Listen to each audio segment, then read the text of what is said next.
At only age 34, I would be hard-pressed to recall much of the year 1996.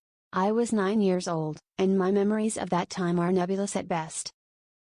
I am certain, however, that news and politics were hardly on my mind, as I was more concerned about whether I'd be getting a Nintendo 64 for Christmas that year.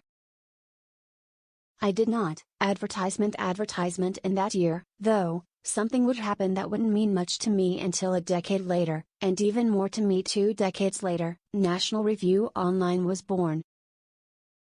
What began as the most basic of young internet sites would soon expand into a larger blog and eventually become home to the most robust conservative reporting and analysis available online.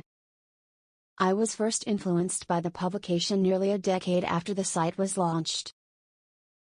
I discovered it online and quickly referred to my high school library to read my very first copy of National Review magazine in print. That was in 2004, and I was becoming increasingly political. National Review gave me the understanding and drive to boldly defend conservative principles. Spurred by increasingly liberal professors and a terribly left-leaning school newspaper in the time of anti-Bush rhetoric, I, along with 6 friends, co-founded our very own semi-monthly conservative newspaper that we aptly named Academy Review to counter the school-sponsored publication. We proved so successful that we caused the school administration a headache, required them to take over our bank account. We were quite good at fundraising, and nearly got ourselves suspended, or worse, expelled, on an ongoing basis. Yes, cancel culture was rife even back in 2004, we just didn't understand how aggressively it would metastasize.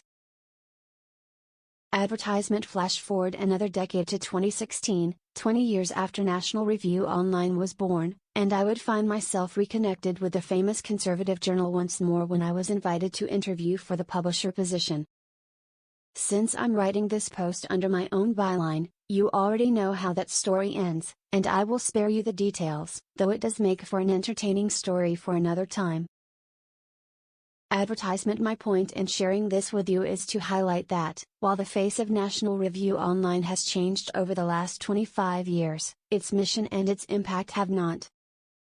Since that first interaction with the publication, I have been inspired to take on numerous community service efforts, Big Brother Big Sister, volunteer firefighter and EMT, and the State Central Committee of the Connecticut Republican Party, to name a few.